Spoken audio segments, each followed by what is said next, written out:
ದಾವಣಗೆರೆಯ Anjaneya cotton mill ಕಾರ್ಮಿಕರ ಕಾಲೋನಿಯಲ್ಲಿ ಭಾರತ್ ಕಮ್ಯುನಿಸ್ಟ್ ಪಕ್ಷದ ಕಚೇರಿಗಾಗಿ ಮೀಸಲಿಟ್ಟಿದ್ದಂತಹ ಸೈಟ್ ಅನ್ನು ಅಕ್ರಮವಾಗಿ ಮಾರಾಟ ಮಾಡಲಾಗಿದೆ ಎಂದು ಕಾಮ್ರೇಡ್ ಪಂಪಾಪತಿ ರೈತ ಕಾರ್ಮಿಕರ ಕಲ್ಯಾಣ ಅಭಿವೃದ್ಧಿ ಟ್ರಸ್ಟ್ನ ಪ್ರಧಾನ ಕಾರ್ಯದರ್ಶಿ ಎನ್ಆರ್ ವಸಂತಕುಮಾರ್ ಆರೋಪಿಸಿದರು.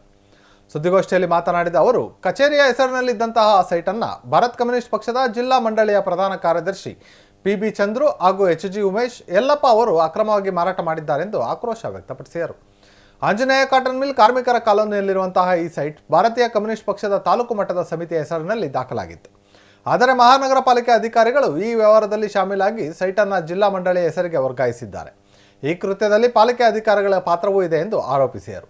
ಈ ಆಸ್ತಿಯನ್ನು 2025 ಡಿಸೆಂಬರ್ 31ರಂದು ಕುಮಾರಿ ಆರ್ ಹಂಜನಾ ಅವರಿಗೆ ಕ್ರಯ ಪತ್ರದ ಮೂಲಕ 3.91 ಲಕ್ಷ ರೂಪಾಯಿಗೆ ಮಾರಾಟ ಮಾಡಲಾಗಿದೆ ಎಂದು ದಾಖಲೆಗಳಲ್ಲಿ ಉಲ್ಲೇಖವಾಗಿದೆ.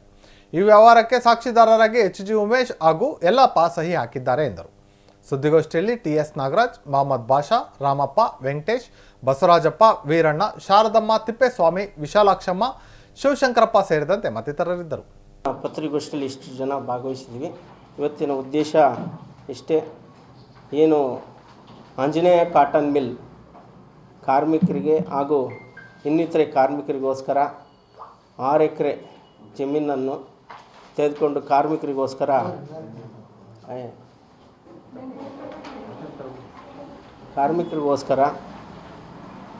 ಏನು 6 ಎಕರೆ ಜಮೀನನ್ನು ಕೊಂಡ್ಕೊಂಡು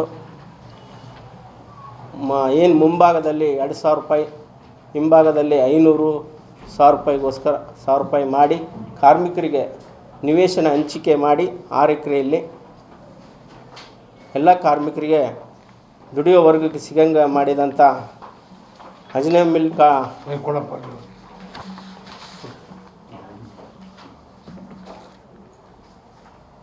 ಮಿಲ್ ಕಾರ್ಮಿಕರ ಅಸೋಸಿಯೇಷನ್ನಿಂದ ಮಾಡಿದ್ವಿ. ಈ ಕಾರ್ಮಿಕರ ಅಸೋಸಿಯೇಷನ್ ಜಾಗದಲ್ಲಿ ಒಂದು ಕಚೇರಿಗೋಸ್ಕರ ಜಾಗವನ್ನು ಉಳಿಸಿದ್ವಿ. ಆ ಜಾಗವನ್ನು ಹಿಂದೆ ದೊಡ್ಡ ಜಾಗವನ್ನು ಮಾರಿ ಭಗತ್ ಸಿಂಗ್ ನಗರ ಮಳಿಗೆ 10 ಮಳಿಗೆ ಕಟ್ಟಿಸಿದ್ವಿ. ಅದು ಕಾರ್ಮಿಕರಿಗೆ ಒಂದು ಆದಾಯ ಬರಂಗೆ ಮಾಡಿ ಪಕ್ಷಕ್ಕೋಸ್ಕರ ಅದನ್ನು ಎಲ್ಲರೂ ಏನು ಪೂರ್ಣ ಕೆಲಸ ಮಾಡ್ತಾರೆ ಅವರಿಗೆ ಉಪಯೋಗ ಮಾಡ್ತಿದ್ರು, ಆಮೇಲೆ ಖರ್ಚು ವೆಚ್ಚಕ್ಕೆ ಉಪಯೋಗ ಮಾಡ್ತಿದ್ರು. ಈಗ ಕಚೇರಿಗೋಸ್ಕರ ಒಂದು ಸ್ವಲ್ಪ ಜಾಗ 20-30 ಅಡಿ ಜಾಗವನ್ನು ಇರಿಸಿದ್ವಿ. 2 ಸತಿ ಪೂಜೆ ಮಾಡಿ ಸಮುದಾಯ ಭವನ ಮಾಡಬೇಕು, ಹಾಗೆಯೇ ಕಚೇರಿ ಮಾಡಬೇಕು ಅಂಥೇಳಿ 2 ಸತಿ ಪೂಜೆ ಮಾಡಿ, ಭೂಮಿ ಪೂಜೆ ಮಾಡಿ, ಕಾಲಾಂತರ ಕಾರಣದಿಂದ ಎಚ್.ಕೆ. ರಾಮಚಂದ್ರಪ್ಪ ತೀರ್ಕೊಂಡ್ರು, ಹಾಗೆಯೇ ಆನಂದರಾಜ್ ತೀರ್ಕೊಂಡ ಮೇಲೆ ಅದು ಹಿಂಗೆ ಹೋಗ್ತಾ ಹೋಯಿತು. ಮೊನ್ನೆ ಏನು ನಮ್ಮ ಈ ಆಸ್ತಿ ಮಾರಿರೋದು ಪಿಬಿ ಚಂದ್ರು ಅವ್ರಿಗೆ, ಬುಳ್ಳಪ್ಪ ಹಾಗೂ ಎಚ್ಜಿ ಉಮೇಶ್ ಹಾಗೂ ಯಲ್ಲಪ್ಪ, ಗೋವಿಂದಪ್ಪ ಇವರು ಈ ಕಚೇರಿ ಆಸ್ತಿಯನ್ನು ಅಕ್ರಮವಾಗಿ ಮಾರಿ 3,91,000ಕ್ಕೆ ಮಾರಿದ್ದಾರೆ.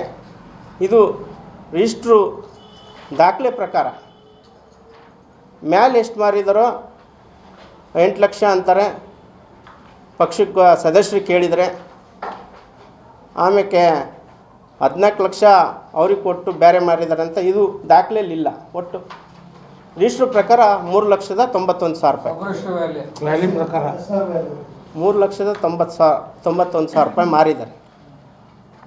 ಇದು ಚಂದ್ರು ಅವರು, ಉಮೇಶ್ ಅವರು, ಯಲ್ಲಪ್ಪ ಅವರು.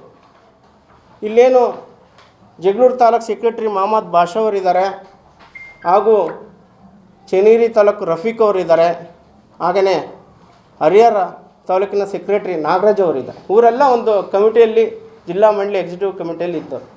ಇವರೆಲ್ಲ ಏನು ಇಲ್ದೇ ಸುಮ್ಮನೆ ಯಾರನ್ನೋ ಅಲ್ಲಿ ಎಕ್ಸಿಕ್ಯೂಟಿವ್ ಮೆಂಬರ್ಸ್ ಅಲ್ದೇ ತಗೊಂಡು ಅಲ್ಲಿ ಇದ್ಕಿದ್ದಂಗೆ ನಮ್ಮನ್ನ ಏನು ಶಾರದಮ್ಮ, ನಾಗರಾಜ್ ಹಾಗೂ ವಾಸು, ನನ್ನ ಏನು ಟ್ರಸ್ಟ್ನ ಕರೆನ್ಸಿಗೋಸ್ಕರ ನಾವು ಅಲ್ಲಿ ಆನಂದರಾಜ್ ಸತ್ತ ಮೇಲೆ ಏನು ಅಲ್ಲಿ ಹಿರಿಯರಾದ ದುಡ್ದವ್ರು ತಗೊಳ್ರಿ ಅಂತ ಏನು ವಾಗ್ವಾದ ಆಯಿತು. ಸ್ಟೇಟ್ ಸೆಕ್ರೆಟ್ರಿ ಸಾತಿ ಸುಂದರೇಶ್, ವಿಜಯ ಭಾಸ್ಕರ್ ಹಾಗೂ 9 ಜನ ಕಾರ್ಯದರ್ಶಿ ಮಂಡಳಿ ಸದಸ್ಯರು, ಸಿದ್ದಗೌಡ ಪಾಟೀಲ್ ಹಾಗೂ ಅಮ್ಜಾದ್ ಅವರು, ಹಾಗೂ ಜ್ಯೋತಿಯವರು ಹಾಗೂ ಶಿವರಾಜ್ ಬಿರ್ದರ್ ಹಾಗೂ ನಿತ್ಯಾನಂದ ಹಾಗೂ HM ಸಂತೋಷ್ ಇವರು PV ಲೋಕೇಶ್ ಇವರೆಲ್ಲ ಸೇರಿ ನಾವು ಕ್ವಶನ್ ಮಾಡಿದ್ದಕ್ಕೆ ನಮ್ಮನ್ನು ಸಸ್ಪೆಂಡ್ ಮಾಡಿ ಪಾರ್ಟಿ ಇದರಿಂದ ಸಸ್ಪೆಂಡ್ ಮಾಡಿ ನೀವು ಯಾವುದೇ ಕಾರಣಕ್ಕೂ ಸಂಘಟನೆ ಕಾರ್ಯಕ್ರಮದಲ್ಲಿ ಭಾಗವಹಿಸಬಾರ್ದು,